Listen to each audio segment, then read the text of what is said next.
और क्लास आज का जो हमारा टॉपिक है इट विल बी होम्योस्टासिस। और इसके अंदर हम जो है प्रीवियसली किडनी पूरा डिस्कस कर चुके थे, स्टार्ट कर चुके थे हम किडनी हमारे पास क्या चीज़ है, यूरिनरी सिस्टम हमने बेसिक ओवरव्यू कर लिया था। किडनी का हमने स्ट्रक्चर देख लिया था। उसके अंदर हमने स्पेसिफिकली जो हमने कल हमने बात की थी दैट वाज अबाउट नेफ्रॉन। कि किडनी के अंदर जो हमारे पास नेफ्रॉन्स होते हैं, जो पूरा सिस्टम होता है वो नेफ्रॉन्स की वजह से काम कर रहा होता है।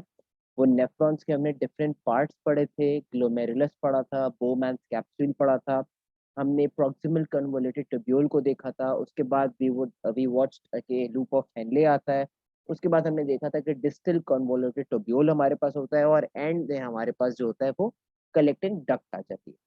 ये हमारे पास बेसिक स्ट्रक्चर था नेफ्रॉन का। और उसका मैकेनिज्म भी मैंने आप लोगों को बताया था कि ब्लड जो होता है वो कैसे एंटर होता है, फिल्टर कहाँ पे होता है, और फिर वो कहाँ पे हमारे पास जो चीजें ट्रैवल करती हैं और कैसे कैसे एब्जॉर्ब होती है। तो ये चीजें हमने बेसिक बेसिक पढ़ी थी। अब जो आज का हमारा टॉपिक है उसमें ये है कि हमने किडनी का ये तो पढ़ लिया कि किडनी हमारे पास एक्सक्रीशन के अंदर काम करती है। हमें ये चीज तो पता चल गई कि किडनी जो हमारे पास होती है वो एक्सक्रीशन के लिए काम करती है। बॉडी का जो हमारे पास वेस्ट मटेरियल होता है वो एक्सक्रीट आउट कराती है। लेकिन सिंस हम चैप्टर का नाम हमारे होम्योस्टैसिस है, तो किडनी के अंदर होम्योस्टैसिस का कोई ना कोई काम होना चाहिए। ठीक है, ऑब्वियस सी बात है, होम्योस्टैसिस पढ़ रहे हैं तो उसके अंदर होम्योस्टैटिकली कोई ना कोई काम होना चाहिए। कोई चीज अगर गलत हो जाती है फॉर एग्जाम्पल, तो उसको ठीक करने के लिए कोई ना कोई मैकेनिज्म होना चाहिए किडनी के पास। कि अगर कोई चीज ज्यादा हो जाती है, कोई चीज कम हो जाती है, या फिर कोई चीज नहीं हो पा रही है, तो उसको काउंटर करने के लिए, उसको ओवरकम करने के लिए, उसको सॉल्व करने के लिए कोई ना कोई मैकेनिज्म, कोई ना कोई फीडबैक मैकेनिज्म होना चाहिए यहाँ पे।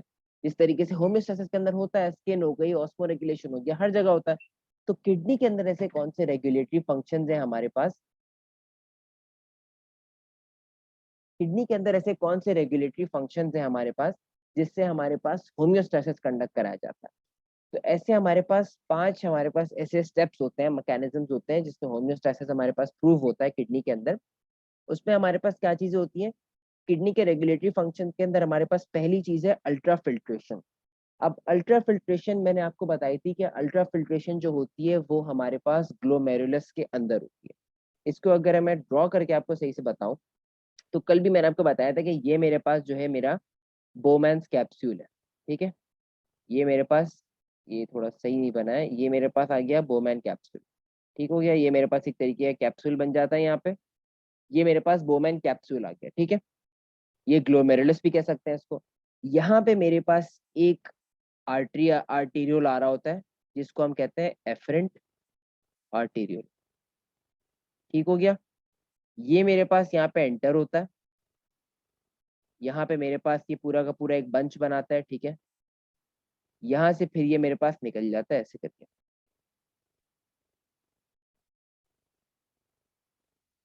ये मेरे पास कहलाया जाता है ईफ्रेंट। ब्लड आता है यहाँ से और ब्लड जाता है यहाँ से। ठीक है, ये चीज मैंने बता दी थी। अब मेरी जो अल्ट्रा फिल्ट्रेशन का जो स्टेप होता है ना, वो यहाँ पे होता है, इस पार्ट के अंदर होता है, ग्लोमेरुलस के अंदर, यहाँ पे कहलाया जाता है अल्ट्रा फिल्ट्रेशन। अल्ट्रा फिल्ट्रेशन, ठीक है, अल्ट्रा फिल्ट्रेशन यहाँ पे होती है हमारे पास। अब अल्ट्रा फिल्ट्रेशन होती कैसे है हमारे पास, अल्ट्रा फिल्ट्रेशन का पहले मतलब क्या है। अल्ट्रा फिल्ट्रेशन का मतलब ये है कि ब्लड के अंदर जितने भी हमारे पास जो वेस्ट मटेरियल है, जो भी हमारे पास छोटे छोटे मॉलिक्यूल्स हैं, वो सारे क्या हो जाएंगे, वो फिल्टर होके हमारे पास इस ग्लोमेरुलस के अंदर आ जाएंगे। यहाँ पे आ जाएंगे, वो इस जगह पे आ जाएंगे। ठीक है, अब वो फिल्टर क्यों हो जाते हैं हमारे पास, दो वजह से फिल्टर होते हैं, वो दो रीजन है हमारे पास उनके फिल्टर होने के। पहले ये चीज के फिल्टर क्या क्या होता है, हमने बताया कि इसके अंदर सारे के सारे छोटे मॉलिक्यूल्स फिल्टर हो जाते हैं। और रह क्या जाता है, बच क्या जाता है, यहाँ से चीज आती है और यहाँ से जाती है। यहाँ पे अगर हम गौर करेंगे ना, तो इस इलाके के अंदर यहाँ पे क्या क्या चीजें हमें मिलेंगी, हमें मिलेंगे हमारे रेड ब्लड सेल्स, हमारे प्लेटलेट्स मिलेंगे, और हमारे प्रोटीन्स मिलेंगे इधर। ब्लड के जो प्रोटीन्स मौजूद होते हैं इधर, ये सारी चीजें हमें मिल जाएंगी। ठीक है, ग्लूकोज भी मिल जाएगा, फैट्स भी मिल जाएंगे। ये सारी चीजें इधर फिल्टर नहीं हो पाती, क्योंकि इन सारी चीजों का जो साइज होता है ना वो बहुत बड़ा होता है, तो वो फिल्टर आउट नहीं हो सकती, वो पास आउट नहीं हो सकती है।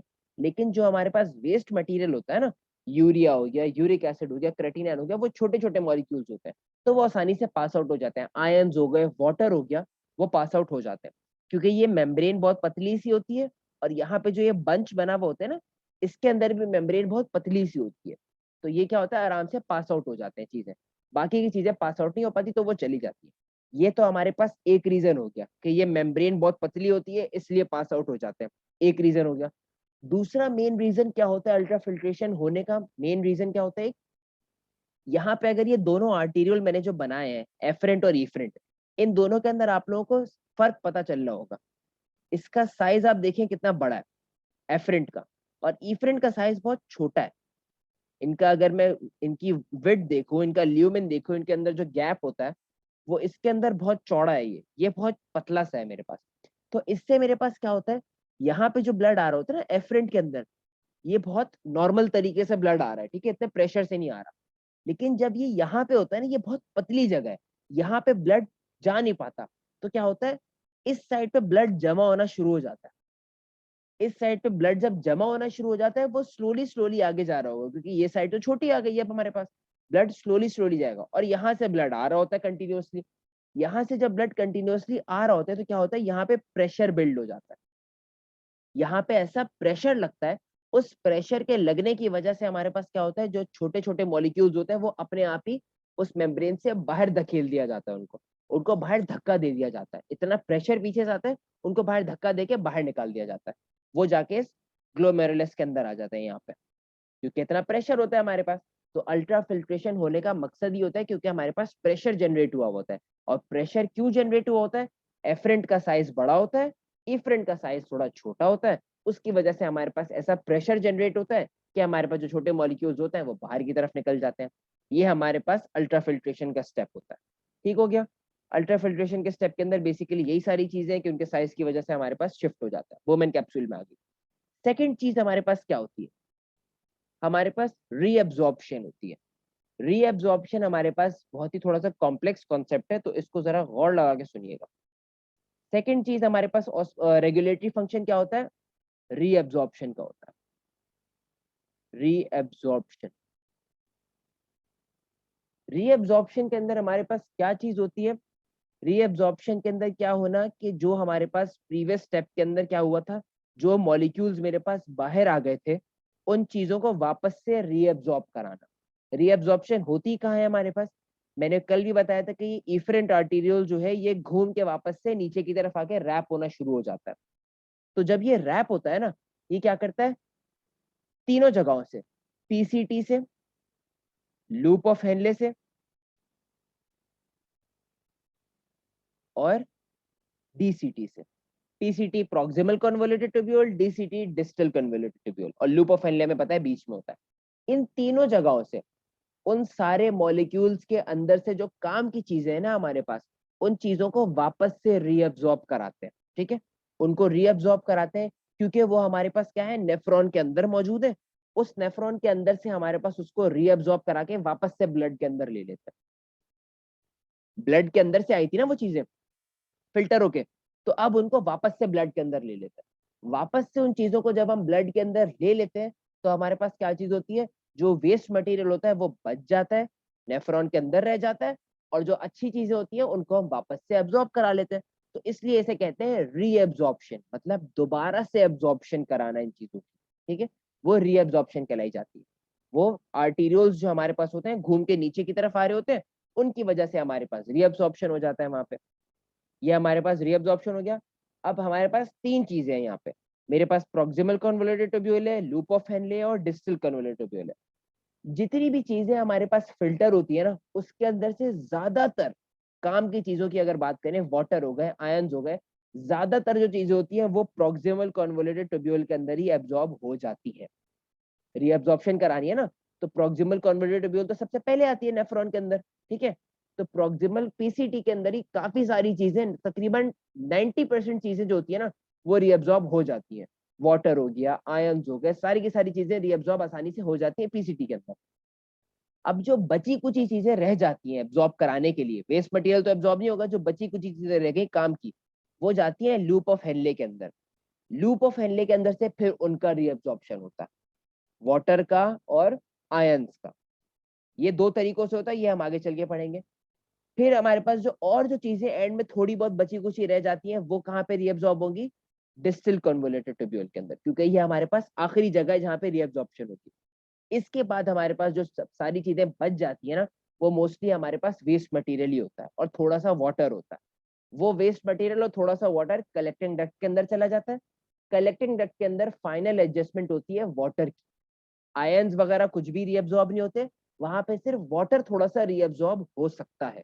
ठीक है, थोड़ा सा रीअब्सॉर्ब हो सकता है वाटर वहां पे, और बाकी का जितना कुछ बच जाता है वेस्ट मटेरियल, वो सारा का सारा कलेक्टिंग डक्ट से चला जाता है पेल्विस के अंदर, पेल्विस से यूरेटर, यूरेटर से ब्लैडर, ब्लैडर से यूरेथ्रा, और यूरेथ्रा से बाहर। ये सारी चीजें हमारे पास होती हैं रीअब्सॉर्प्शन के अंदर। अब पीसीटी के अंदर तो मैंने आपको बता दिया कि बेसिक मैकेनिज्म है, वाटर और आयन सारे के सारे रीअब्सॉर्ब हो जाते हैं। अगर हम बात करें लूप ऑफ हेनले की, ये चीज गौर से सुनना है आपने। लूप ऑफ हेनले की अगर हम बात करें तो लूप ऑफ हेनले हमारे पास इसका स्ट्रक्चर कैसा होता है, मैंने आपको बताया ये लूप की फॉर्म में होता है। ये लूप आया और ये लूप ऊपर चला गया, ये लूप की फॉर्म में मेरे पास स्ट्रक्चर होता है इसका। ठीक है, अब इसको लूप ऑफ हेनले हम कहते हैं, ये लूप की फॉर्म में आ गया। यहाँ पे मेरे पास पीसीटी होती है, प्रॉक्सिमल कन्वोल्यूटेड ट्यूब्यूल, और यहाँ पे मेरे पास डीसीटी होती है, डिस्टल कन्वोल्यूटेड ट्यूब्यूल। ठीक हो गया, ये लूप ऑफ हेनले बीच में आ गया हमारे पास। अब यहाँ पे होता क्या है, पीसीटी के अंदर तो सारी चीजें रीअब्सॉर्ब हो गई, वाटर भी हो गया, आयंस भी हो गए, सारी चीजें हो गई। जो चीजें बच जाती हैं, वाटर और आयंस बच जाते हैं हमारे पास। क्या चीजें, वाटर और आयंस, ये दो चीजें हमारे पास बच जाती हैं, वाटर और आयंस। अब ये हमारे पास इस लूप ऑफ हेनले के अंदर रीअब्सॉर्ब किस तरीके से होती है। ये वाला जो पार्ट है ना लूप ऑफ हेनले का, इसको कहा जाता है डिसेंडिंग लिम्ब। ये जो पार्ट है इसको कहा जाता है descending limb,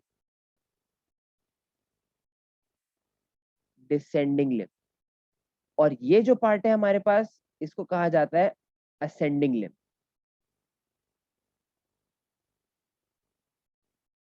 ascending limb. Descending limb और असेंडिंग लिम्ब में फर्क क्या होता है, डिसेंडिंग मतलब वो चीज होती है कि नीचे की तरफ जाना। अगर आप सीढ़ियों से नीचे जा रहे हैं या फिर आप लिफ्ट से नीचे आ रहे हैं कहीं पे, तो आपको बोला जाएगा कि आप डिसेंड कर रहे हैं, आप नीचे की तरफ आ रहे हैं। और अगर आप सीढ़ियों से ऊपर जा रहे हैं या लिफ्ट से ऊपर जा रहे हैं, तो आपको कहा जाएगा कि आप असेंड कर रहे हैं, आप ऊपर जा रहे हैं। तो ये हमारे पास क्या पाथवे होता है, जो हमारे पास फिल्ट्रेट होता है, जो फिल्टर हुआ होता है अल्ट्रा फिल्ट्रेशन के अंदर, फिल्ट्रेट कहेंगे ना उसको तो हम, वो मेरे पास यहाँ पे नीचे आ रहा है। तो ये क्या हुआ, डिसेंडिंग लिम्ब हो गया, इसे कहा डिसेंडिंग लिम्ब। ये एक तरीके से पैर हो गया, डिसेंडिंग लिम्ब है, ये नीचे की तरफ आ रहा है, और ये यहाँ से घूम के वापस से ऊपर जाता है। तो ये ऊपर जब जा रहा है तो इसको हम कहेंगे असेंडिंग लिम्ब। तो ये चीजें बेसिक है, ये चीजें आपको क्लियर हो गई। असेंडिंग डिसेंडिंग लिम्ब कौन सा होता है, जो नीचे की तरफ लेकर आ रहा है वो डिसेंडिंग लिम्ब है, जो ऊपर की तरफ लेके जा रहा है वो असेंडिंग लिम्ब है। ठीक हो गया, ये मेरे पास चीज क्लियर हो गई। अच्छा जी, इसके बाद मेरे पास क्या चीज होती है, इसके बाद मेरे पास ये हो गया कि भाई वाटर और आयंस को रीअब्सॉर्ब कराना है। ये जो मेरे पास डिसेंडिंग लिम्ब होता है ना, इसके अंदर मेरे पास क्या चीज हो सकती है, वाटर और आयंस दोनों के दोनों इसके अंदर रीअब्सॉर्ब हो सकते हैं। वाटर भी रीअब्सॉर्ब हो जाता है, वाटर भी बाहर निकल जाता है इससे और कैपिलरीज के अंदर चला जाता है, और जो आयंस है वो भी चले जाते हैं, सारी चीजें निकल जाती है, वाटर भी और आयंस भी सब निकल जाता है इसके अंदर से। लेकिन जो असेंडिंग लिम्ब होता है ना, इसके अंदर से मेरे पास वाटर नहीं निकल सकता, सिर्फ आयंस निकल सकते हैं, सिर्फ आयंस निकल सकते हैं। इसके अंदर से सिर्फ वाटर नहीं निकल सकता, सिर्फ आयंस निकलेंगे। ठीक हो गया, अगर मैं रेड कलर से आयंस बनाऊं और ब्लैक कलर से वाटर बनाऊं, ये मेरे पास वाटर है ब्लैक कलर से, ठीक है, और आयंस रेड कलर से, तो इसके अंदर से वाटर निकल सकता है, और यहां से वाटर नहीं निकल सकता, यहां से सिर्फ आयंस निकल सकते हैं हमारे पास। ठीक है, तो इससे होता क्या है, यहाँ पे तो मेरे पास वाटर निकल गया, इस वाले लिम्ब के अंदर से डिसेंडिंग लिम्ब से वाटर निकल गया और आयंस भी निकल गया। जो बचे कुछ आयंस और वाटर्स रह जाते हैं, वो असेंडिंग लिम्ब के अंदर जब आते हैं ना, तो क्या होता है, आयन मेरे पास बाहर निकल जाते हैं। आयन जब मेरे पास बाहर निकलते हैं, तो हमने होम्योस्टैसिस के स्टार्ट के अंदर एक टॉपिक पढ़ा था, हाइपोटोनिक का, हाइपरटोनिक का और आइसोटोनिक का। तो मेरे पास क्या हुआ, ये मेरे पास टिश्यू फ्लूइड है, बाहर की तरफ टिश्यू फ्लूइड है, अंदर की तरफ मेरे पास नॉर्मल सा फ्लूइड है जो मेरे पास कॉन्सेंट्रेशन होगी। अब क्योंकि मेरे पास आयंस अंदर की तरफ से बाहर आ गए, ठीक है, तो क्या हुआ, इस अंदर की तरफ लूप ऑफ हेनले के अंदर मेरे पास क्या हुआ, आयन की कॉन्सेंट्रेशन कम हो गई और वाटर की कॉन्सेंट्रेशन बढ़ गई। यही हुआ ना, वाटर कुछ बचा कुचा जो भी रह गया वहां पे, आयन मेरे पास बाहर चले गए, वाटर मेरे पास वहां पे रह गया, वाटर की कॉन्सेंट्रेशन ज्यादा हो गई, अंदर क्या हो गया, हाइपरटोनिक हो गया मेरे पास। ठीक है, हाइपरटोनिक हो गया, अंदर सॉल्यूट कम है, वाटर ज्यादा है। बाहर मेरे पास क्या हो गया, हाइपोटोनिक हो गया, बाहर मेरे पास हाइपोटोनिक हो गया, सॉल्यूट मेरे पास ज्यादा हो गया और वाटर थोड़ा सा कम हो गया। इसकी वजह से होगा क्या हमारे पास, नॉर्मली ऑस्मोसिस के अंदर क्या होता है, हायर से लोअर जाता है वाटर, हायर से लोअर जाता है वाटर, तो हायर से लोअर चला जाएगा वाटर। यहाँ पे वाटर अब अपने आप ज्यादा हो गया, तो वाटर अपने आप ही बाहर आना शुरू हो जाएगा, इसके अपने आप ही बाहर आना शुरू हो जाएगा, किसी चीज की जरूरत नहीं पड़ेगी। एक्टिव ट्रांसपोर्ट, जो आयंस यहाँ पे निकल रहे होते ना, ये आयंस जो निकल रहे थे यहाँ पे, ये आयंस एक्टिव ट्रांसपोर्ट से बाहर निकल रहे थे। एक्टिव ट्रांसपोर्ट क्या होता है हमारे पास, किसी चीज को जबरदस्ती खींच के बाहर निकालना, इसको जबरदस्ती खींच के बाहर निकाला जा रहा होता है। इनको जबरदस्ती खींचने से क्या फर्क पड़ रहा होता है, वाटर की कॉन्सेंट्रेशन ज्यादा हो जाती है, तो उससे क्या होता है, नॉर्मल ऑस्मोसिस आसानी से हो जाता है, वाटर जो होता है वो अंदर से आसानी से बाहर आ जाता है, क्योंकि अंदर हायर कॉन्सेंट्रेशन हो जाती है वाटर की और बाहर लोअर होती है, तो वाटर उसको मेंटेन करने के लिए हायर से लोअर चला जाता है, तो इसके अंदर वाटर भी आसानी से अपने आप बाहर आ जाता है।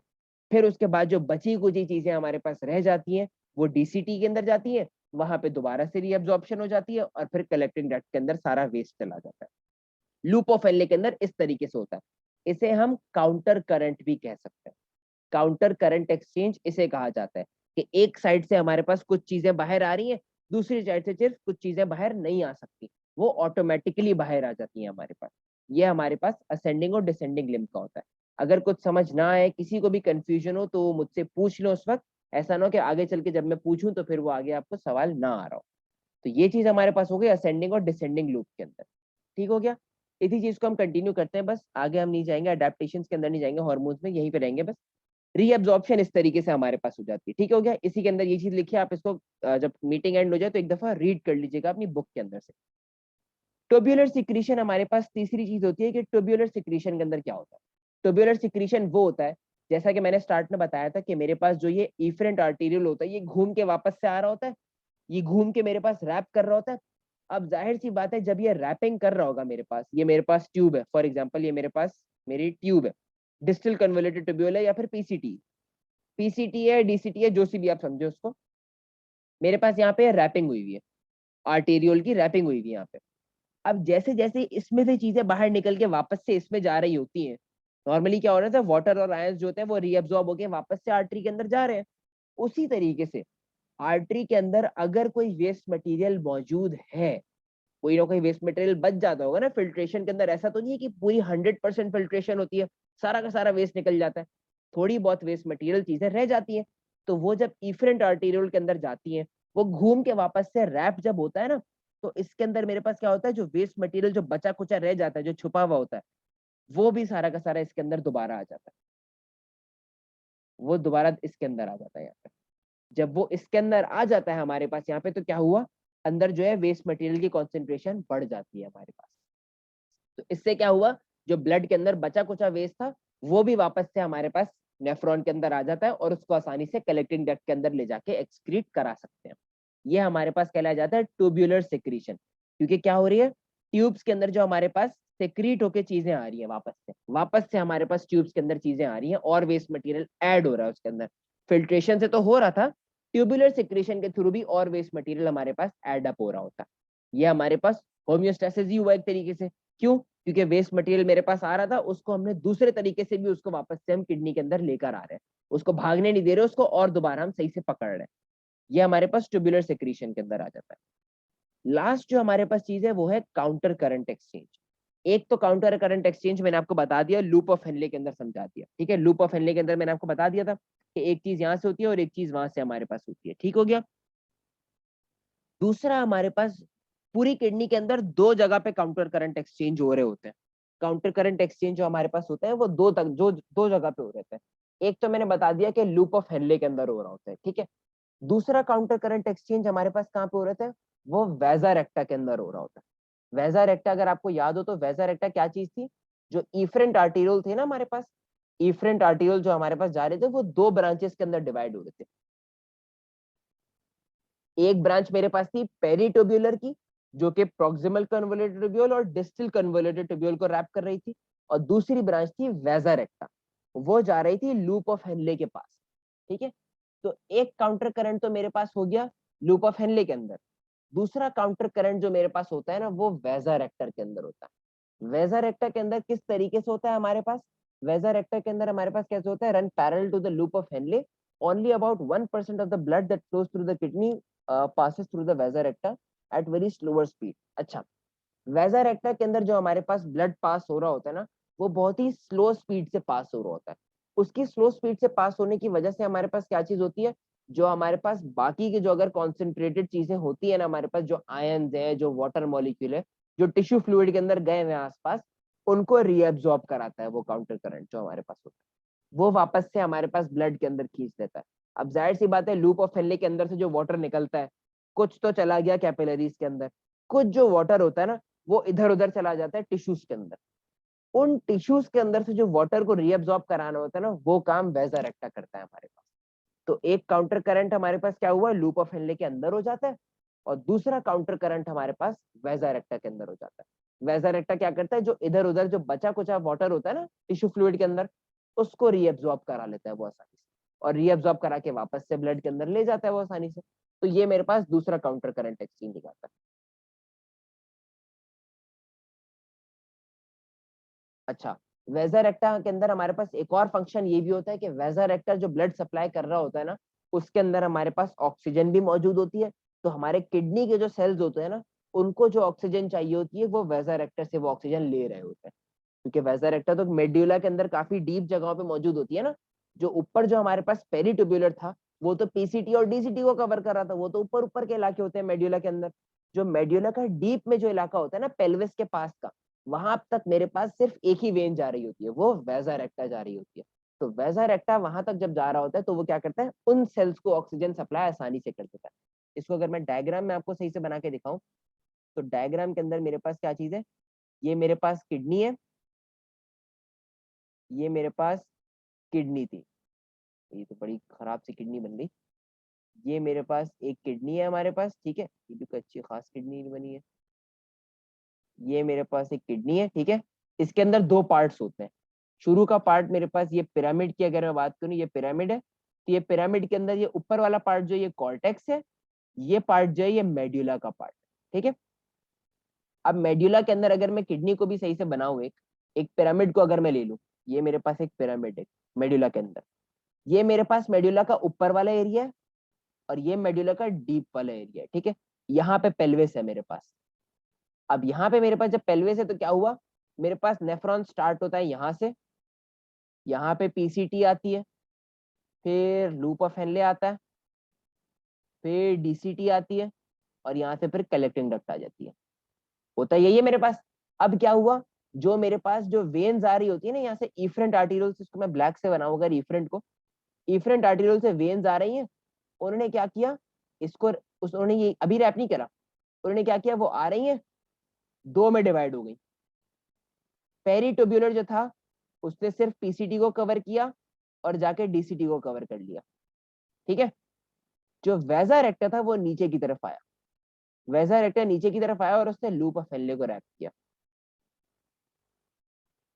और वापस से रीनल वेन की तरफ चला गया।